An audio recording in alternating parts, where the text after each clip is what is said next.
Hi everyone, today I want to show you how to change your bass strings on a classical and flamenco guitar.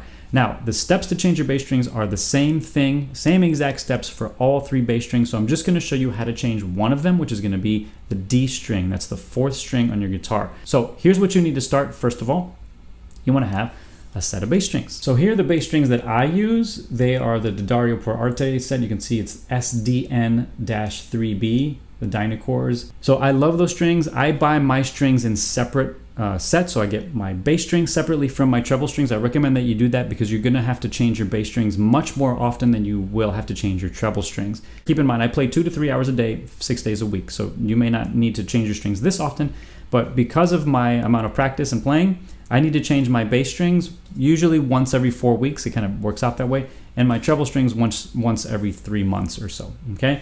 So I will show you how to do that in a second, but first, after you get your bass strings down, you're gonna need a string winder. This is a little easy, kind of crappy string winder. There's a better one, which I'll link in the description below, but this one just has the winder where you put the tuning peg, and then it kind of winds like that. There's a better one that I recommend that it has a little clipper, a wire cutter on the end here. In the absence of that, if you don't have the wire cutter, you have to get a little wire cutter like this. These are super cheap too. And then what I also highly recommend getting is a little set of needle nose pliers. You may need these. I use these every so often.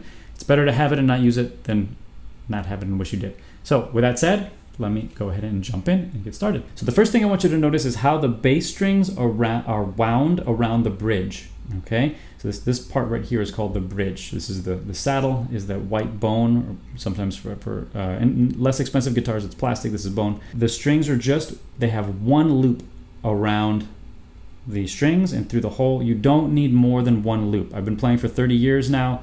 I've never had a string slip on me by doing this. Sometimes I see people wrapping them 2 times, 3 times. That's not necessary. The other thing that you're going to notice is that the end of the string is behind the saddle, right behind this top part of the saddle. I'm not sure what that's exactly called, but behind it, not on top. If it's on top, the string will slip. It's behind it. And the third thing is, notice I don't have any of the ends of the strings underneath any of the other strings. They're independent, and that's important because if a string busts on you, then you can just change the one. You don't have to loosen any other strings to take the one string out. So please don't trap the end of the strings with another string. Just keep them all independent like this. So with that said, I'm going to change this string, which is my fourth string, my D. D is in the letter D, Diego, for example. Right? I have already changed 5 and 6. What you're going to notice just real quick, 6 has a little bit more of a fray to it. It's looser. That just helps wrap it around because it's kind of a tight string. Right? You don't really need that to worry about that for 5 and 6. So let me show you how to do that. The first thing we need to do is take the string off. You don't need to watch me do that, but I use my trusty string winder and then I loosen the strings on the other end. So real quick, once I take my string off, it's not completely off, I like to take a little microfiber cloth. I usually make it a little damp, right? So I'm going to do that real quick. A little bit of water, just quickly dampen the cloth. This does not damage the finish, it's just lightly dampened. And then I will take this and clean off the sound, this part on top, and then also kind of, in the same direction of the frets, and then in opposite directions. Just that because a lot of kind of grease and crud gets in there. So put that aside, right? And then I'm gonna undo this part. Okay, I've completely taken off the D string. Here is the replacement D string. You can see it says D there. Sorry, it's upside down. And then on the other side, it says 4, just in case you're not sure. Get rid of that little tag, and then we're gonna undo the strings. So once I've got my string unraveled, my new string, I'm gonna take the end of the string, the tip of the string, and I'm just gonna bend it a little bit so that you can see it's kind of up like that, right? It's got a little bend on the upside. What I do not want to do not put this through the sound hole here and then just pull it all the way, because bass strings are like nail files, and if you do that too often, you're just going to wear out the hole and you'll have to replace the whole bridge, and that's very expensive. No need for that. These should last many years, like 50 years, maybe more. Okay, so we're going to take this end, we're going to put it through this side. Okay, so this is where we're going to put this through. Give it a little slack. You can go in any direction away from you and under the string, right this way. I'm just gonna go toward me because this is how I do it and because it's easier to see in the camera. So I'm gonna go give it a little slack under the string, right? You can see it's under. And now with the other end, I'm gonna take this and I'm gonna loop it underneath this. All right, I'm gonna pull it through here like this. All right, it's tight here. Pull a little bit. So I'm getting almost close to being done. Now I'm gonna take this finger, I'm gonna push down. So that end is now trapped on the top of the guitar. And then with this, I'm gonna pull. That's it. So I've made a loop, one single loop. Now that's trapped behind the bridge. You may want to just close that loop a little bit. It's a little bit cleaner looking. Pull a little bit. Once you've pulled that into place, it's pretty much, it's there. You don't have to worry about it. I do like to keep a little bit of pressure on the string just to make sure. And my next step is going to be to put this other end in the headstock with one loop as well. So let's go ahead and take a look at that. Okay, so I've got my other end here. Again, I can loosen this up, no big deal, nothing's gonna happen. I'm gonna take this end and I'm gonna feed it through the hole downwards, this direction, not from the back. All right, so I'm gonna lift this up, pull tight.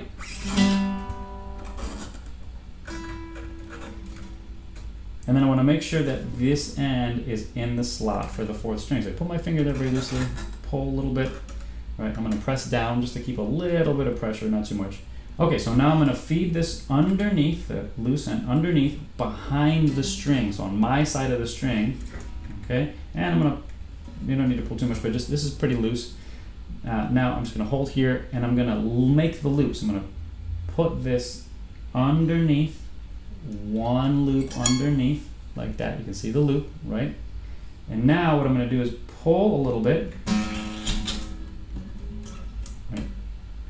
Now, once I get that fairly as tight as I can with one finger, or two fingers, I'm gonna loop this around my finger here. That's gonna help me see that, can you see that? Yeah, loop like that. Just helps me pull. So I'm gonna pull this up while I turn the tuning peg, but I'm gonna do that with my string winder, right? Otherwise it'll take all day. So as I'm winding, what I wanna make sure is that the loop that I've created ends up behind the spool. All right, so that creates enough tension. There, it's behind it. Now I can release that. And what you're gonna see here is that I've made sure that the string is right next to the part where I put the string in the hole. Right, so it's not all messy, it's pretty neat. Once this is in place, the next step is to tune the guitar. So I'm not gonna cut this end or the end on the bridge until I've tuned the guitar. So I'm gonna do that real quick. Okay, I'm tuning my guitar, my D string. By the way, you can use a tuner for this if you want. I usually just use the other strings that are already on there. That's why I like to use one string, change one string at a time, because I always have a reference there. So, for example, my D string tuned to my G string. You can do harmonics, you can do the 5th fret. And here it's a tiny bit lower, maybe you can't hear that, I can, but there it is. Once it's in tune, now I can cut off the frayed ends, and let me show you what to do there. Okay, so the loose end here, because of the way I've wrapped it, for me it always ends up on the back of the headstock, so that's fine. So now I'm gonna take my wire cutter, if you don't have a cutter on your, what is it called, string winder, and I'm gonna leave about a 1/4 inch, maybe 1/2 inch. All right, that's it. Throw that in the garbage, and then I'll do the same thing on the other side. So here I've got this other end on the saddle sides. I'm going to lift that up. As you can see, I've just, again, same thing, just about 1/4 inch that I'm going to leave. I'm going to cut that off. I want to make sure that the end of the string does not hit the top. It should not touch the top of the guitar, because once you start playing the vibrations, the top will vibrate, it'll touch the string, and it'll sound like this constant buzzy thing going on, okay? Just follow the same steps when you change strings 5 and 6, and every time you tune your guitar, when you add a new string, just retune the strings that you previously put on. So for example, I just put on string 4, my D, you can hear it's already lower.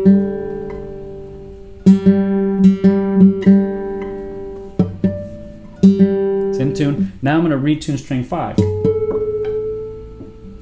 I'm gonna retune string 6.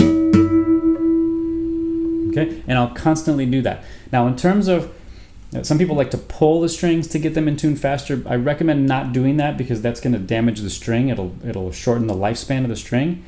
Instead, I always recommend change your strings before you start a practice session. I know it's kind of a little bit of an annoyance to have to constantly tune the strings while you're practicing, But at the end of the practice session, the guitar is almost completely in tune. For me, it usually takes 2 days of that for the strings to be totally ready to go. If you are performing and you break a string right before going on stage, then yes, you're gonna have to pull the string to get it in tune as quickly as possible. That happens, right? But in general, if you don't need to rush, just give yourself a couple of days. Nylon strings do take a few days to settle. You will have to constantly tune them. And really, just for general tuning, for the initial tuning of the strings, you have to tune them quite a bit. And then after they're in tune, every time you play, you'll always have to do some fine tuning just to make sure everything's right. That's just how the instrument works and how the strings work. So that's totally normal. It doesn't mean the strings are bad. They will go out of tune all the time a little bit. You just have to fine tune them, okay?